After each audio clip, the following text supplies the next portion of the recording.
great to see all of you here today. We were just discussing before we got here that for some of us, this is the first time that we are coming in front of a forum which is open to public, like the one today here. So times are changing, and I think we are all going out from what the pandemic had to offer. And we're quite glad that we have the opportunity to be here. And on behalf of all of us, we hope that you have some takeaways. This is what we share with you today. But let me go ahead and get the party started. I don't want the chief guest to wait for too long. So let me start with you, Madhavi. And this is one thing that all of us have been hearing now for some time. Everybody in the audience heard of the Great Resignation. Now we are hearing of quiet quitting. There is something that seems to be happening from a people standpoint, from a people environment standpoint, that seems to be shaping the foundations of what we are as organizations. Amidst everything that we are seeing lower levels of engagement, we are seeing no set sign-ups on long-term careers for people, we are seeing pretty much nothing in the nature of a psychological contract that used to be the name of the game many years ago. In this entire context, what exactly can businesses do to address the changing nature of employees and the way they are thinking right now? First of all, thanks to ET for inviting me. This is my first post-pandemic face-to-face conference. I'm very excited to be here. Your question is, how much time do I have? Because this question is fairly long. I know that we've got limited time and you've got a chief guest waiting as well. So I personally think, of course, the Great Resignation, everybody's heard about it, and there's no point talking about it. It is an employee market, and I think we just need to accept that. The point is that each candidate you hire or each employee you have will have 2 or 3 offers. And I think organizations need to figure out how do you engage and keep people in the organization, right?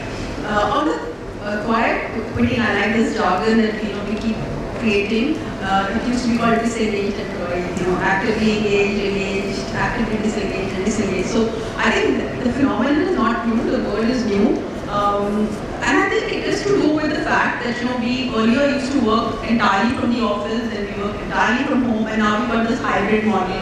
And remember that all our line managers are not really skilled in managing a hybrid workforce. So I think from an organizational point of view, the first thing we need to do is train and skill our line managers, because they are the point of contact. They've always been the point of contact for our employees. So how do you train them to manage that hybrid workforce?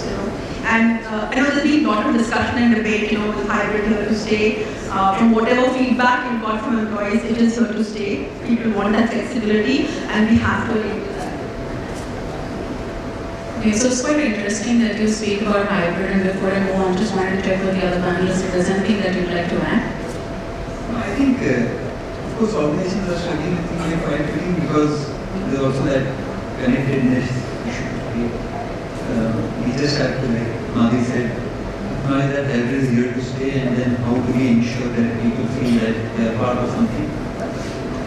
That feeling has sort of dwindled, given that we've been hybrid. I think organizations are on that journey, and when we discover what the right mix is, we will extract that result. Just to add one quick perspective, I think we all bemoan this Great Resignation and quiet quitting, and the headlines seem to always suggest that people are moving for a 20% increment or a 30% increment. But I think that comes later. The resignation happens much before that. When somebody quits, then yes, they have options for a significant compensation hike.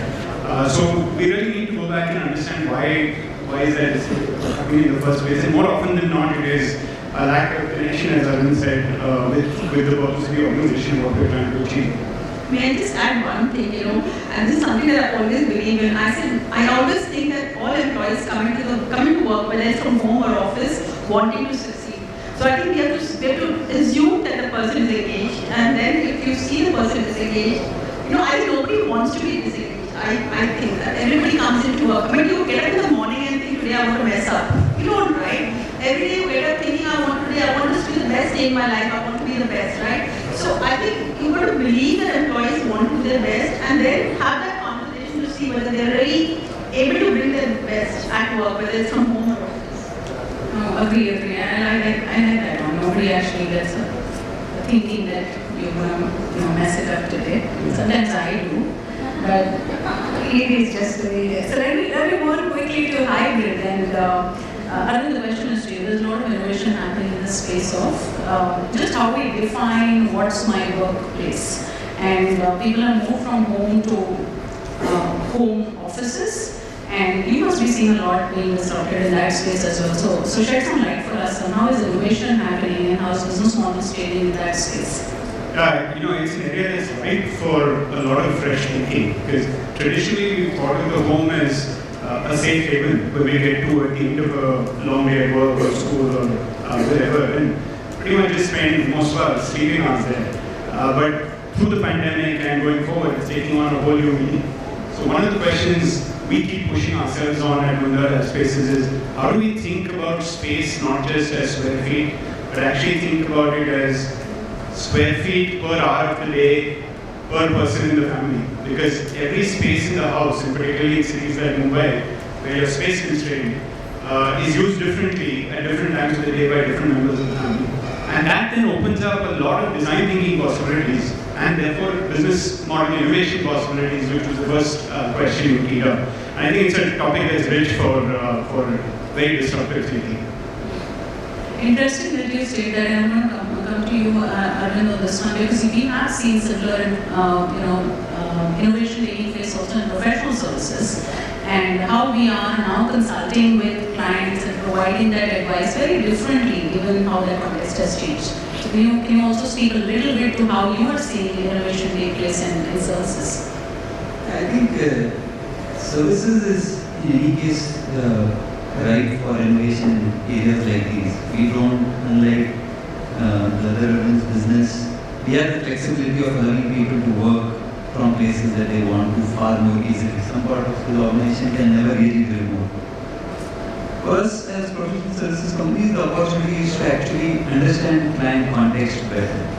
Help them, to my mind, look at three levers: where work happens, when work happens, and how work happens. And help them have a structured approach. There is this risk that organizations will say that water will find its own level, hybrid will find its own level, and there is this risk that actually might disrupt more than you intended. So I think for us it's the opportunity to help clients frame the conversation and the question correctly and then find answers. If I may, it's not just about the client or the organization framing the questions, each individual within that organization. And I recently was having a heated discussion with one of our young high potential managers, and he was coming at it very understandably with this lens of, I can get my work done anywhere. And then you push him a little bit, probe him on, how do you make connections, how do you build relationships, is that part of your job, can you do that remotely? And it opens up different aspects of your thinking. And just to add one thing, I think probably Madhavi would say something. That brings up the interesting question of organizations can't decide for people. It's about co-creating. And for a long time, organizations have thought, or leaders have thought, I need to set policy. This one is one that has to be co-created, and I think Arvind brought up that point. That's true. And in fact, one of the things as both of you were talking, I was thinking that the other thing that is changing also in that space of co-creating, innovating is the use of technology. I'm going to take it a little further and say a little bit more around digital. And there is just so much out there, and I have to admit I am not an expert in that space, so I'm going to let this question out and any one of you can answer. Really, how do we understand digitalization? What does that mean? Is that any different from digital transformation? If so, then how should we as working professionals try to get the most out of it for businesses as well as for our people? So, enlighten me here. Let me take a first stab and then pass on to Madhavi and Arvind. So interestingly, my professional journey, the first half of it was in technology. I was in professional services, in management consulting, leading the technology practice. And I now work in real estate, which is the other end of the spectrum, where it's the most brick and mortar, literally, kind of business. But I find there's a lot of opportunity to bring technology and digital tools into our business. If anything, there's a gap to be bridged. The way to think about it, I feel, is one, if you're just going to digitize existing ways of working, I mean, that's only a hygiene and a base level of productivity gain that you will get. The real innovation comes when you can do things with digital that you couldn't do physically. So for example, just when the pandemic started, we launched a project entirely virtually, all sales happening virtually, closures, registrations of agreements happening digitally, where no face-to-face meeting, no site visits were happening. And that was unthinkable, 2 years back. How can you sell a home where a customer doesn't get to visit the show flat or visit the site? But we threw ourselves a challenge, saying, look, anyway there's a lockdown, nobody can travel, so this is the best time to test it. What's the worst that will happen? Maybe we won't succeed. Luckily we did. But the point was not whether we succeeded or not. The point was to push ourselves, take on that kind of a goal, and then rally the entire organization behind it. So I think there's many such opportunities. You sort of said it very well, and I just want to make one point. Digital transformation has to be keeping the customer in mind. So what does the customer really want? And today's customer wants real-time solutions, wants intuitive systems. They don't want that, 5 steps to get to the query resolution, etc. So I think you keep what the client wants in mind and therefore then transform the business. Otherwise, you get washed out. That's true. And again, here, Madhavi, as you were saying that the question really for you, and have you, somewhere I think there is also a little bit more thought that we need to be putting into who is that customer. Sometimes it is the ones who buy our services and products, and sometimes it is the people who are selling those services and products, right? And really, are we getting the most from technology and digitalization that we should be? So, are we doing it right? Have we got it right? What should we be thinking about more to create an impact so that you take people and profitability along a little bit? No, I think that's a good point. And we need to be careful not to over-celebrate the small digitizations that we do, because oftentimes those are about making processes more digital, but they don't fundamentally alter how organizations work. Instead of paper, I have replaced it with electronic. Is that digital transformation? That's not digital transformation. I think organizations that go down the path of digital transformation, which is like, as I said, bookings of something like a home online. We never imagined that could happen. There, I think organizations need to think more deeply about how am I equipping my people to actually engage with customers in a digital world. And one thing I would call out is our leaders modeling that. A lot of us actually don't have the advantage of the young generation. We actually don't know what NFT, crypto and all of that means. Are we embracing the fact that we don't know? Are we actually engaging in learning, and then are we role modeling for the rest of the organization? I think that probably is how I think the most successful organizations will come from. You queued up a very interesting aspect, particularly given this is an HR conference. We often think of digital as only customer facing or outward looking, but there is huge power in using digital internally within the organization. For collaboration, for engagement, information. So for example, we use Microsoft Teams extensively. For everything from acting as a bulletin board to me making a clown of myself, kind of putting myself as an avatar out there and celebrating small victories, to collaboration. And it has completely transformed how employees at remote project sites feel connected to the organization. No, that's kind of every time. In fact, this has happened with me a lot. So I'm just going to be honest. Every 2 weeks, I do not know what new thing I'm going to read in the paper. I do not know if it's going to be a jargon, is it old wine and new water, or is it something that totally threw me away? I didn't think of it. But there is so much coming towards us as a base that is not known to us. So here's a question to you, all three of you. What do you think is going to be the next big disruptor? I think it's fair to say that I don't know. And that then keeps us open to the fact that the only thing we know is that when it happens, you have to be quick. We have to try and estimate, but when it happens, and the person before us was from the stock market, most times the stock market has peaked like 3 months after it has peaked, and you should have sold. Or most times you should have bought 2 months after the bottom was there. I think that's what's going to happen with a lot of disruptors. We know about disruptors. I can't forecast any disruption, I don't know. I wish I could, I'd make a lot of money. But I think, for me, I think there's a lot of opportunity in the next decade for the country, for the function, for the business. And I think we just need to make sure that we are aware of what the point Arvind made. We need to be aware of the possibilities of business can get into, and to not miss the train, my view. Unfortunately, I'm going to say the same thing. I wish I knew. But I certainly know one aspect of what's going to be a major shift, which is the fundamental theory of the organization and talent models. We are seeing significant pressures on what stays within the organization, what stays outside, what kind of contractual, quote-unquote, models you have with people who work with the organization. Is it full-time, is it part-time, is it, how do you incentivize it? And it goes back to basic theory of the organization questions about, what does it mean to be working for a particular organization? So I think that's an area that's going to challenge a lot of us to think very differently. That's quite interesting that you bring that up, because those are very different groups of the talent pool and requires to be addressed quite differently. And I keep hearing of this mass hyper-personalization of services. It's an interesting word, so I think I'm going to go there and ask you for this one. It's a good one, but it also means that we have to work that out for us. There is a lot to do in the space of people, definitely a lot to do in the space of offerings and what we can take to market as well. But one thing that I wanted to ask as the last question for this group is, because the pace of change is so fast, how can we build agility in thinking in organizations?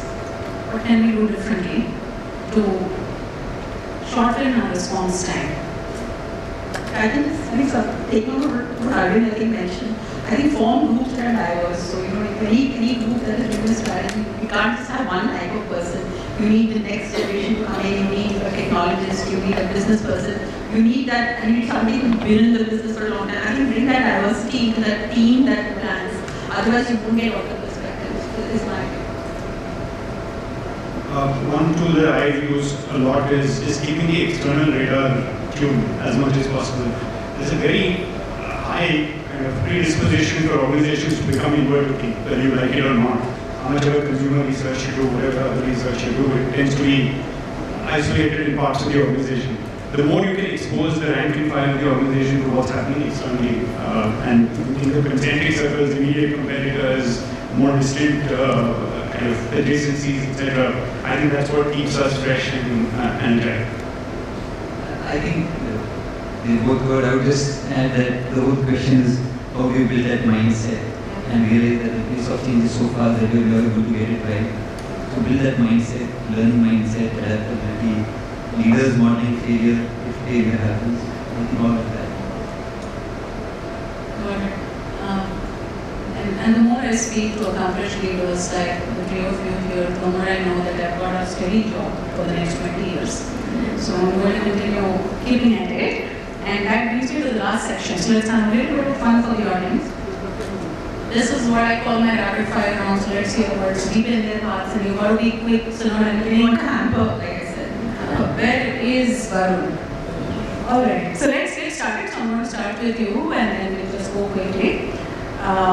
Office or home office? Home office, mix. Okay, home office is the other. Alright. Depth or breadth in relationships? Depth. Right? Profitability of people? Oh, there's only one right answer to that one. I'm This is even I will HR follow me. I come from a business where talent is scarce, so people need. Alright. Disruptive innovation or stability? Disruptive innovation. Alright, now this one I'd really ask your comments on why do you do that? I'd ask your comments on why do you do that? Yeah, I think stability, if you're seeking stability, it's not going to be there. You just have to accept that stability is like past tense. So you might as well accept and embrace. And my thing is embrace uncertainty and focus on opportunity. I'm going to use that. Thank you. What's your favorite flexibility hack? Hack as in? As in something that you figured that this always works and gets me to what I want. Okay, thank you. They didn't ask me. No, for me, I think I'm an owl. I like to work at night, so I do most of my mails etc. after 10 o'clock. So 10 to 12 is my kind of time, and this group all the time. So I'm doing my mail, my preparation or something. So you do it later in the night when some of us sleep. I sleep too hard. Okay, last one for you. Diversification or specialization? Specialization. I think there is value to expertise. Now that's an interesting one that you said, so I have a follow-up there. Most of the things that we are seeing from an innovation standpoint is organization looking at adjacencies to what they offer, and hence there is broad and large-scale diversification happening. So how does a company continue to be specialized, whereas not lose the opportunity of diversifying into areas that might seem like easy ones? And it goes back to what you define as specialization. Most of the successful diversification is also rooted in being a specialist at something. So whether it is, I'm the best retailer in a particular category and then I spread across other categories, whether it's the best at project management and therefore I do other businesses that require project management. So there is some core specialization on which you can then build your clusters.